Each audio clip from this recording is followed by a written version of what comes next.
yeux gris-bleus comme un ciel de nuages qui part à l'aventure vers le soleil levant. Et la Meuse endormeuse berce toujours tes nuits Austrasie.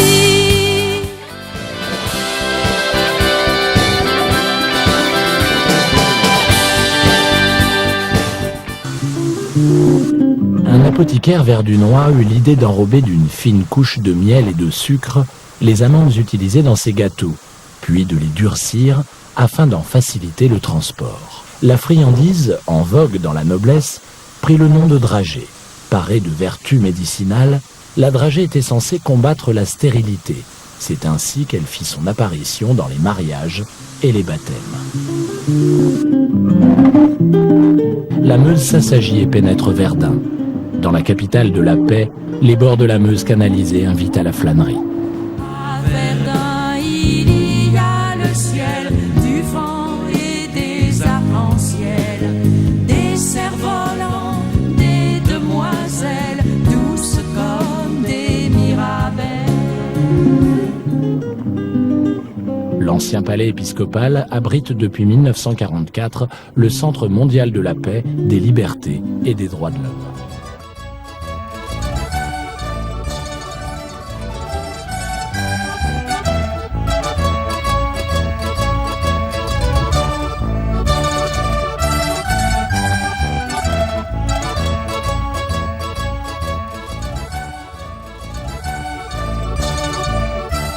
Je suis en haut de la côte du camp des Romains à Saint-Miel. Ça va bien, j'ai bien monté les bosses, le vélo va bien. La Meuse prend source à seulement 409 mètres d'altitude, au pied du plateau de Langres, plus précisément à Pouilly-en-Bassigny, en Haute-Marne.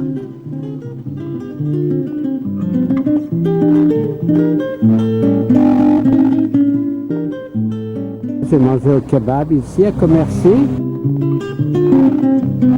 Commercy, il existe un gâteau du nom de son auteur présumé, une servante du nom de Madeleine. L'histoire lui en attribue la création.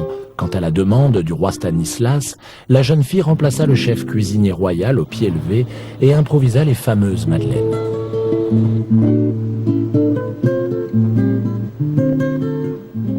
Le 30 mai 1431, Jeanne d'Arc est brûlée vive à Rouen, seule, abandonnée de tous. Elle a 19 ans et l'histoire se transforme en légende. Jeanne est comme toutes les jeunes filles de son âge, ou presque. Elle passe beaucoup de temps à l'église, située tout près de la maison de ses parents. Une piété qui confine parfois à la bigoterie. C'est dans le jardin de ses parents que Jeanne a pour la première fois la révélation de sa mission. Elle est une paysanne née à Domrémy, aux portes de la Lorraine. Elle est la petite dernière d'une riche famille de laboureurs. C'est dans cette maison qu'elle grandit avec ses 3 frères et sœurs, et contrairement à ce que dit la légende, elle n'a jamais gardé les moutons.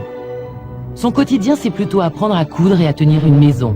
Tout pour devenir une épouse modèle, mais pas pour partir à la guerre. On la sait petite, sportive et non dénuée d'atouts physiques. À l'origine, rien ne prédisposait Jeanne et Charles, le futur roi, à se rencontrer. C'est quasiment unique dans l'histoire de la France, et peut-être même dans l'histoire du monde, de voir quelqu'un qui a contre elle son origine, son sexe et son âge. Et c'est pourtant elle qui a sauvé, entre guillemets, le royaume de France.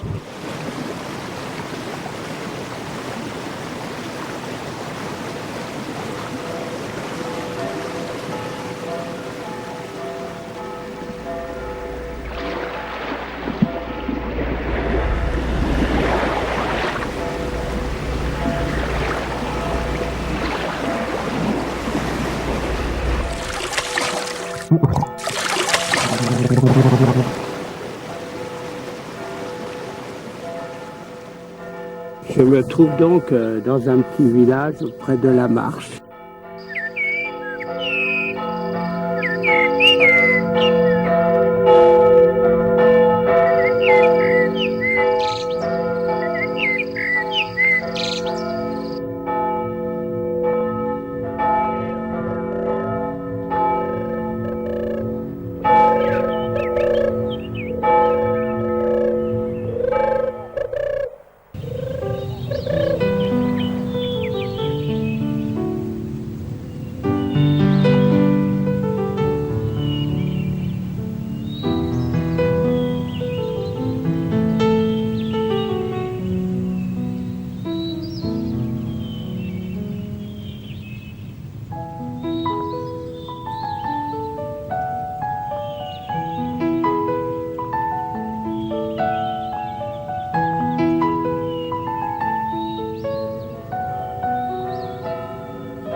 Je suis dans l'église Notre-Dame de Dole, après 300 km environ de parcours.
On pourrait apercevoir tout de même le soleil le matin des Pays de la Loire à la Lorraine.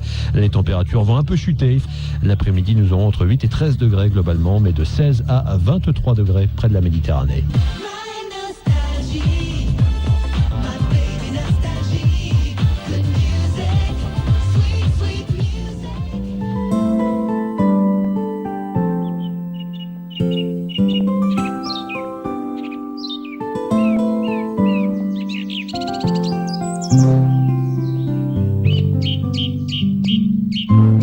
Cette rivière, c'est le but.